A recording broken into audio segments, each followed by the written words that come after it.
Yes, this is the brand new Apple iPad mini version 6, new generation, just shipped this week.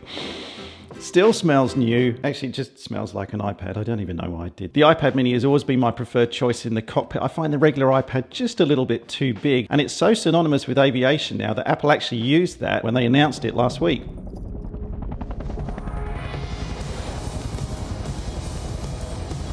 So here's an honest pilot's review on the iPad mini 6. Should you buy it? Should you upgrade if you've got an existing iPad mini 5? Let's start with what's in the box.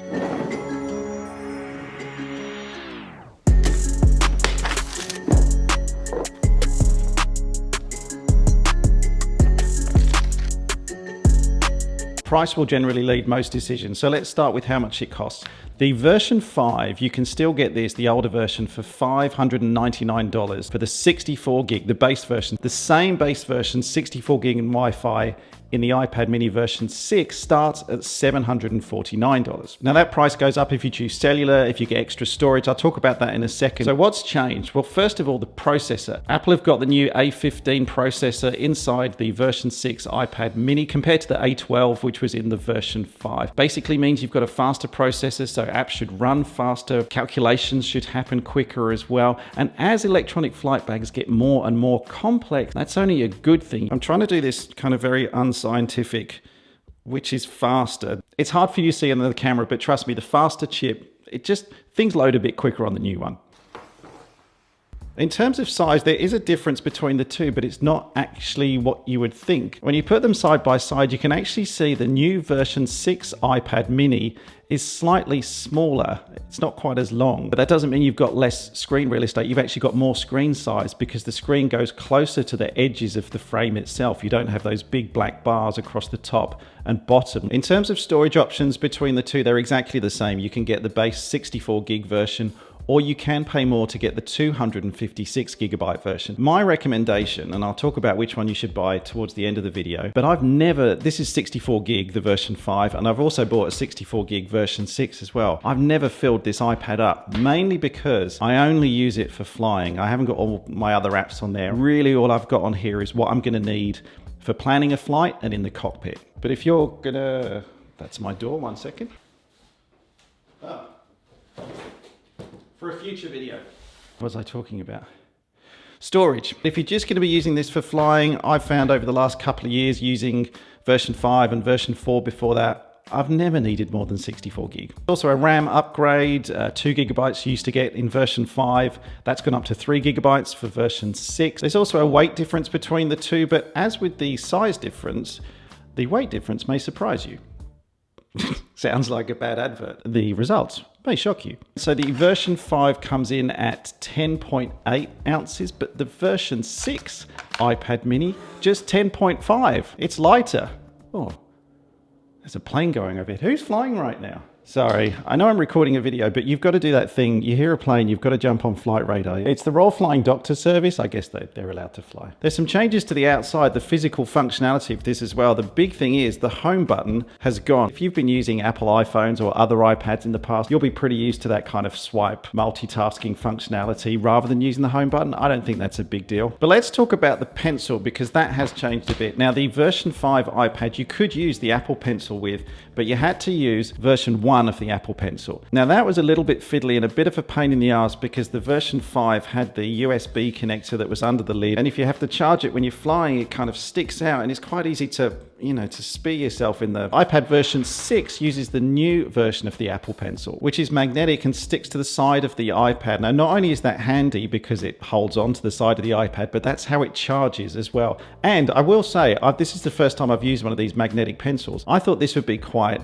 a loose connection and it might fall off. No. This thing's solid. I tried shaking the iPad quite a bit to see if I could get the pencil to fly off, simulating turbulence in the cockpit, but this thing holds solid. With the new operating system iOS 15 on the iPad mini 6 as well, you do get a couple of really cool features. My favorite by far though is something called Quick Note. Let me film this for you on my iPhone. So your iPad's off, you're sitting in the cockpit, you got your pen and air traffic control come on and they give you a new frequency. All you need to do is just swipe up from the bottom corner and your Notes app appears. And then when you're done, stick your pen on the side, go back to flying the aircraft. I just think that's a really cool, quick feature to be able to write notes. Another reason why I'm really not going to have my iPad and a pad with a pen sitting next to me at the same time. I really only just need this one device now. Don't feel though that you have to get the Apple case to protect it. They start at $99 on the Apple website. I didn't. I bought a case for it just on another website. I think it was eBay. Like the Apple cases are nice, but you're already spending about $1,000 on this thing all up. Don't spend another $100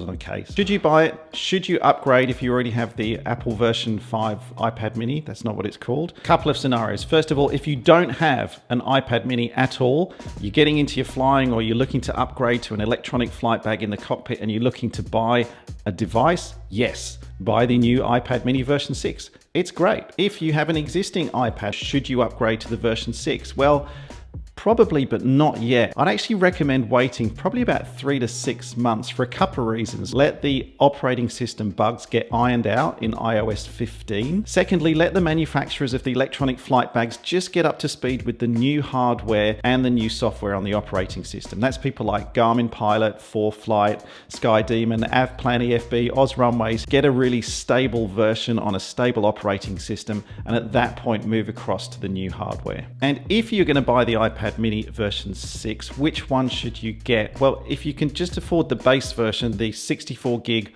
Wi-Fi only version, you want to get that, fantastic. You're not going to be disappointed. It's a great machine. If you can afford a little bit more than that, here's the order in which I would recommend you do all the add-ons, because there's quite a few options. Get the Wi-Fi plus cellular version. The reason for that is I actually find I can get pretty good 3G, sometimes 4G coverage in the cockpit to download things like weather, NOTAM, radar imagery in the cockpit, and I find that really useful on the longer flights. If you get the Wi-Fi plus cellular version, you've still got money to spare, then I would suggest add on the Apple Pencil. Just the ability to take notes on your iPad, to be able to annotate maps, to be able to write down frequencies without having a separate pad and pencil sitting next to you, saves you space, and I think gives you a more efficient cockpit. And if you've done all that and you've still got money to spare, well, money bags, then get the 256 gigabyte version. That's fine. I don't think it's necessary, but if you want it and you want to put on Fortnite and play that at cruise, fair play to you. It's your iPad. Let me know in the comments what hardware and what EFB you're using. I genuinely love to hear what you guys use in the cockpit as well. And also thanks for putting up with this lockdown hair in this video. This is, man, I haven't had a haircut for, I think it's been about 3 months. I can almost do a top knot again. Remember that? I won't subject you to that.